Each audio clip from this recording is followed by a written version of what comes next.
Bonjour les papillons. Est-ce que ta voiture, ton garde-robe d'entrée déborde de sacs réutilisables? Si c'est le cas, tu es loin d'être le seul ou la seule. Puis aujourd'hui, je vais essayer de te donner des idées pour les surcycler. Si tu veux bien comprendre la différence entre le recyclage et le surcyclage, j'ai un article de blog pour ça, je te mets le lien.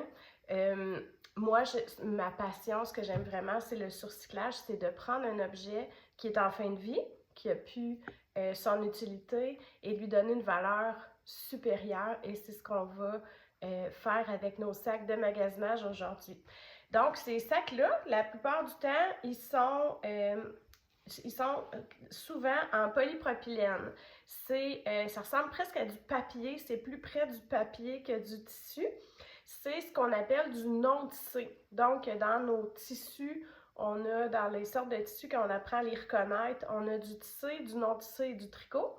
Puis ça fait partie des non-tissés qui sont souvent des fibres qui sont pressées, comme la feutrine par exemple, ou justement le polypropylène. Dans cette catégorie-là aussi, il y aurait le cuir, la fourrure, le vinyle. C'est pas fait avec des fils qui sont tricotés ou enchevêtrés. Donc le non-tissé. À quoi il peut servir? En fait, c'est la même matière pour ceux et celles qui font un petit peu plus de couture là, que ce qu'on achète, ce qu'on paye cher pour faire de l'entoilage. Donc, peut-être que tu achètes ce type de matière-là qui est de l'entoilage. C'est sûr qu'aujourd'hui, il est presque toujours thermocollant. Si tu utilises ton sac en polypropylène, il ne sera pas thermocollant. Pour stabiliser une couture ou pour donner du corps à un projet. Donc, on va utiliser de l'entoilage, on va mettre un petit carré d'entoilage derrière un bouton pour stabiliser, derrière une broderie. Souvent, là, on va mettre ils appellent ça souvent un stabilisateur, puis là, il y en a plein de sortes, il y en a qui sont hydrosolubles, mais si tu as par exemple un polar ou un polo qui a quelque chose de brodé, si tu regardes à l'intérieur de ton chandail, tu vas voir du polypropylène. C'est exactement cette matière-là qu'on va utiliser. Dans mes cols de chemisier, dans mes poignets, pour donner du corps à un sac, souvent, on va demander d'avoir de l'entoilage. Tu peux te servir de tes sacs réutilisables en polypropylène comme entoilage. Il n'est pas thermocollant, mais tu sais, c'est assez récent que l'entoilage est thermocollant. Là. Moi, dans mes débuts de vieille couturière, l'entoilage, il n'était pas thermocollant, puis c'est cousu, tout simplement. Puis ça fait vraiment, vraiment le travail. Donc, plus d'entoilage à acheter. L'autre utilité de cette matière-là, je vais m'en servir comme canevas de base pour faire par exemple, de la pointe folle. La pointe folle, c'est une méthode de courte pointe ultra méga facile. Bébé Lala, n'importe qui peut faire ça. Puis le résultat est vraiment capoté. Puis ça me permet d'utiliser mes petites chutes de tissu pour faire la pointe folle. Je te montre quelques résultats. Donc, ça, c'est pour les sacs qui sont en polypropylène. Il y en a beaucoup. Puis, ils se brisent rapidement. Hein? Ça ne dure pas vraiment longtemps dans le temps. Donc, on aime ça leur donner une deuxième vie. Sinon, on a la matière qui est vraiment plastique, là, qui sont vraiment très plastifiés. Il y en a des vraiment très beaux. Il y en a des vraiment très laids aussi. Là. Toutes les bannières d'épicerie en a. Des fois, il y en a qui sont vraiment gros. Là. Des magasins à grande surface en offrent des grandes. Puis on en a parce que là, on les oublie. Puis là, on veut pas prendre des sacs en plastique. Fait qu'on en rachète. Puis bref, on se ramasse avec des milliers de tonnes. Il y a vraiment plein de choses super le fun à faire avec cette matière-là qui est pas mal imperméable quand même. Puis qui peut avoir une bonne solidité. Souvent, ce qui n'est pas solide, puis ce qui fait qu'il faut qu'on les jette, c'est les ganses. Fait que sur celui-là ici, qui est vraiment trop beau, tu sais, moi, quand il y a des papillons, ça y est, c'est fini, c'est terminé, je suis en amour. Donc, mais les ganses, c'était en polypropylène, justement, comme en papier, puis elles ont lâché. Je pourrais recoudre des ganses. Je pourrais faire ça, je suis capable de faire ça. Mais j'en ai tellement des sacs réutilisables, puis je m'en suis fait des encore vraiment bien plus beaux, c'est sûr. Donc, j'ai pas besoin là, de réparer ce sac-là pour pouvoir, j'aime mieux le réutiliser dans quelque chose de plus créatif. Donc, je pourrais faire justement un sac de marché, mais qui va durer dans le temps, contrairement à ça. Si tu regardes, là, c'est même pas des vraies coutures, c'est juste thermocollé, fait que ça dure pas, ça finit par briser vraiment, surtout avec la friction si on les dépose par terre puis tout ça, ils se brisent quand même assez rapidement. Donc, on pourrait en faire un, par exemple, en jeans, ou bon, avec un rideau qui est vraiment solide, dont on aime super gros le motif, la texture. On peut se faire un sac de marché et le doubler pour qu'il soit imperméable à l'intérieur. Donc, même s'il y a des petits dégâts, pas de problème. Avec un sac réutilisable qu'on va découper puis dont on va servir pour la doublure de ce sac-là. Fait que ça nous fait un sac vraiment beaucoup plus résistant et avec l'intérieur qui est imperméable. On peut s'en servir pour doubler d'autres formes de sacs aussi.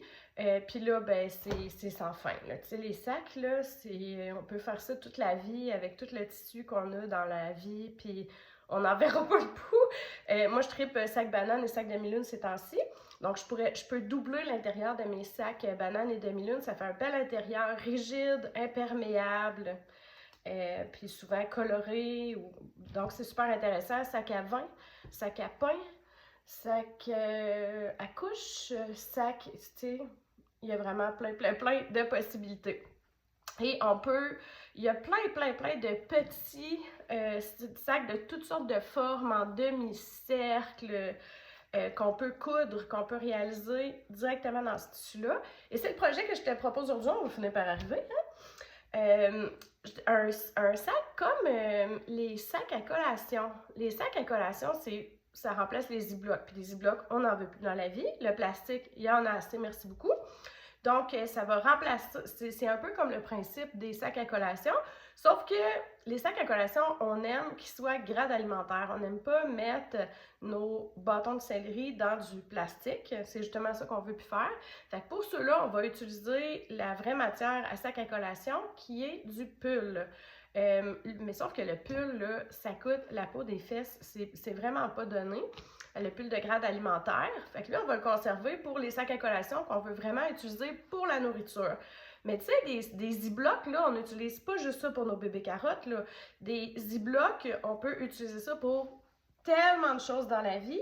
Ça peut être pour des petits jouets pour les enfants, pour leurs crayons à colorier. Ça peut être pour nos cosmétiques, pour amener des petites lingettes, des petites doigts, des Q-tips, name it. Ça peut être pour beaucoup de choses. Et moi, j'aime bien le format allongé, puis un peu étroit, pour toujours avoir sous la main des ustensiles. Puis ceux qui utilisent ça, une paille réutilisable. Donc, tu arrives, c'était pas prévu que tu arrêtes au magasin, au resto rapide, c'était pas prévu, mais là, tu manques de temps, puis tu peux dire « Ah, j'ai pas besoin d'ustensiles, merci ». Parce que tu as sous la main, tu es toujours dans ton sac à main dans la voiture. Moi, je le garde dans la voiture. Un petit kit d'ustensiles avec une paille. Si tu bois jamais avec une paille dans la vie, ça sert à rien de traîner une paille réutilisable. Là. Mais c'est une bonne idée pour justement éviter d'avoir à en utiliser puis les jeter à la poubelle. Puis tu sais que des ustensiles en plastique, tu vas être mort depuis très longtemps et tes ustensiles en plastique vont encore polluer la terre. On essaye d'éviter ça, s'il vous plaît. Ben, tout ce qui est jetable de toute façon. Donc, on fait ça ensemble et c'est vraiment le sac à collation, c'est le projet que j'utilise presque toujours pour apprendre aux élèves à poser une fermeture éclair. Parce qu'une fermeture éclair, il y a 72 millions de façons de poser ça. Moi, j'exagère jamais, hein, tu vas apprendre à me connaître. Il y a vraiment beaucoup de manières d'apprendre à poser une fermeture éclair. Est-ce qu'elle est séparable, non séparable, invisible? J'aime vraiment beaucoup ajouter ce qu'on appelle des propretés pour faire des beaux coins quand on fait vraiment un étui qui se tient debout, à fond plat. Bref, il y a plein de façons. Mais la première façon, juste pour bien comprendre comment utiliser notre pied à fermeture éclair, comment faire la surpiqûre, puis tout ça, ben le sac à collation, il est vraiment cool comme premier projet parce que c'est pas un projet qui est doublé. Donc déjà, on simplifie la patente beaucoup. Fait que on fait plein d'affaires aujourd'hui en même temps. On surcycle notre sac réutilisable et on apprend à poser une fermeture éclair et on n'a plus jamais à utiliser des ustensiles jetables parce qu'on va pour toujours traîner notre petit kit d'ustensiles réutilisables dans notre joli petit sac qu'on va avoir fait nous-mêmes. Tu le dis pas autour de toi que tu es capable de faire ça. Okay? Tu le dis pas parce que sinon c'est la fin de tes temps libres. Il est fort probable qu'il y ait vraiment beaucoup de gens qui passent des commandes. Donc, c'est parti! On débute par la coupe de notre matière. Ici, j'ai un couteau standard et je veux avoir quand même plus long parce que je vais utiliser des coutures anglaises. On va voir ça ensemble, puis ça me prend un petit peu plus long. Donc, 11 pouces et je veux avoir, disons, 3 pouces et demi de largeur. J'ai besoin de ça x2 parce qu'il va être plié en deux tout simplement. Donc, un 7 pouces de largeur. J'ai pas besoin d'en ajouter pour les valeurs de couture parce qu'on va ajouter la fermeture éclair à cette largeur-là. Je viens donc découper un rectangle de 7 pouces par 11 pouces. Comment on pose ça une fermeture éclair? On va devoir utiliser un pied à fermeture éclair qui ressemble à ça. Parce que si je prends mon pied régulier, on voit que si je le mets à un pied régulier, il faut vraiment que ce soit à plat. Ça ne tolère pas d'être penché comme ça ou comme ça. Ça ne va vraiment pas coudre. Il faut qu'il soit à plat. Si je le mets à plat et je vais bien vérifier où mon aiguille va coudre, elle va venir coudre tellement sur le bord que ce ne sera pas suffisamment solide. Donc, j'ai besoin d'utiliser un pied à fermeture éclair qui, lui, a comme des petites encoches ici en dessous. Et ces encoches-là vont pouvoir glisser sur les dents de ma fermeture éclair. Et si je viens voir où est-ce que mon aiguille va piquer, elle va venir piquer vraiment tout près des dents ici, ce qui va être beaucoup plus solide et joli. Donc, ça me prend un pied à fermeture éclair comme ça, qu'on peut utiliser d'un côté ou de l'autre sur le pied de notre machine. Donc, ça nous permet de venir coudre soit d'un côté ou de l'autre des dents de notre fermeture éclair. J'ai mon rectangle récupéré dans mon sac réutilisable. J'ai choisi une fermeture éclair. Tu peux essayer de récupérer une fermeture éclair d'un vêtement en fin de vie ou te procurer une fermeture éclair de à peu près 11 pouces. C'est vraiment pas grave qu'elle soit plus longue. On peut couper ça super facilement, une fermeture éclair. Je vais la positionner dans le haut de mon rectangle. Dans les règles de l'art, elle doit s'ouvrir de la gauche vers la droite. Donc, je vais placer mon curseur vers la gauche. Je vais tourner ça pour que ce soit endroit contre endroit. Donc, les dents contre l'endroit, donc le côté qu'on veut voir de mon tissu. Même si je ne suis pas fan de ces petites pinces, parce que je trouve que c'est pas aussi précis que nos traditionnelles épingles, pour la pose d'une fermeture éclair, j'aime bien les utiliser parce que c'est vraiment beaucoup plus rapide. Je m'assure donc que ma fermeture éclair et le bord de mon tissu sont bien bord à bord. J'en mets quelques-unes et je suis prête à les coudre. Je vais installer mon pied à fermeture éclair. À l'arrière, ici, j'ai un petit dispositif pour faire tomber le pied. Et là, je vais mettre mon pied à fermeture éclair. Je peux l'installer à droite ou à gauche. Tout dépend de quel côté sont mes dents. Comme mes dents sont à gauche, que je veux venir coudre comme ça à droite de mes dents, je vais l'installer à gauche. Je vais le descendre, mon pied de biche, sur la partie de gauche. Et là, je vais descendre un peu mon curseur pour me faire de l'espace.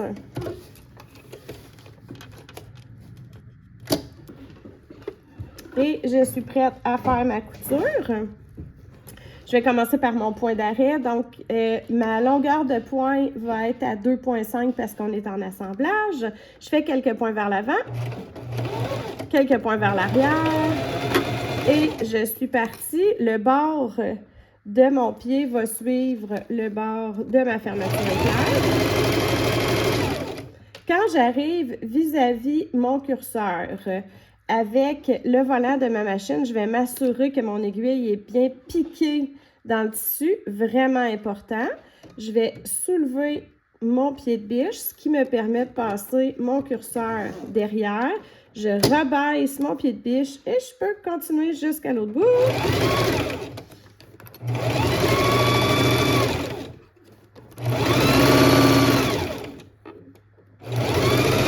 Et je fais un point d'arrêt à la fin. J'ai utilisé une aiguille tout usage pour qu'elle puisse bien percer ma fermeture éclair et mon tissu. Donc, maintenant, je vais retourner ma fermeture éclair comme ça pour qu'elle soit aussi sur l'endroit. Je vais retourner mon ouvrage parce que je veux venir faire une surpiqûre le long du pli ici. Si c'était une matière que je peux me permettre de repasser, je viendrais donner un petit coup de fer à repasser, mais ça serait vraiment pas une bonne idée avec cette matière-là. Donc, on va simplement l'écraser avec les doigts, essayer de la placer. Je vais allonger mon point à 3, ma longueur de point à 3, parce que c'est une surpiqûre. Puis les surpiqûres, quand on est en couture d'assemblage, on est à une longueur de pointe de 2,5. Puis une surpiqûre, on allonge ça à peu près à 3. Donc, je veux venir piquer sur le bord du pli ici à peut-être 2 mm. Petit point d'arrêt. Et c'est parti.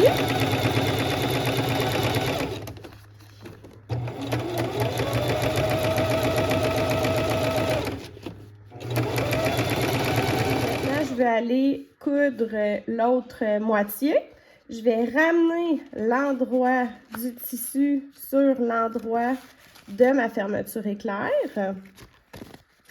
Je m'assure que mes bords arrivent bien ensemble. Et je vais venir fixer ça encore une fois avec les pinces. On a remis ça à une longueur de pointe de 2,5 et c'est parti. Maintenant, on va retourner notre projet sur l'endroit pour venir faire ma deuxième surpiqûre. Je réallonge mon point à 3.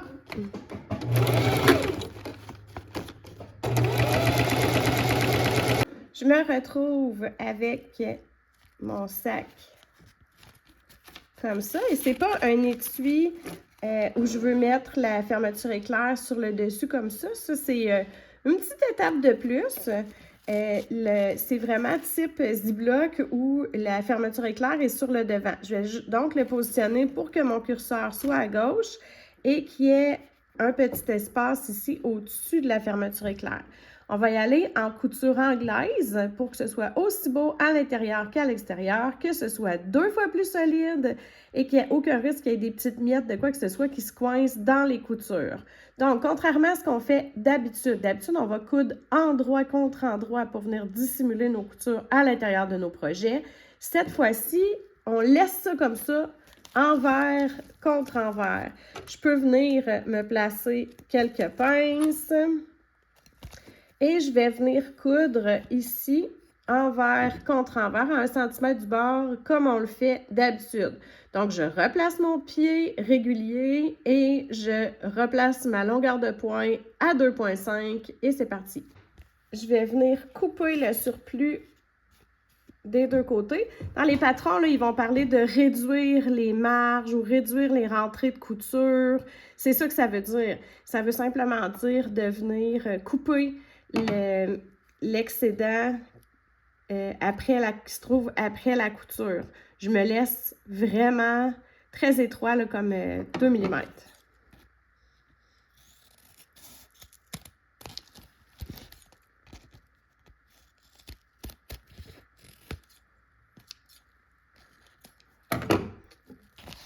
Et là, je vais retourner mon sac à l'envers. Je pense que ce format-là est effectivement vraiment super intéressant pour apporter mes ustensiles, avoir toujours sous la main des ustensiles réutilisables, mais il pourrait être vraiment le fun aussi pour apporter brosse à dents et pâte à dents en voyage, c'est imperméable. Donc, même si c'est un peu collant, ça va se laver vraiment super facilement.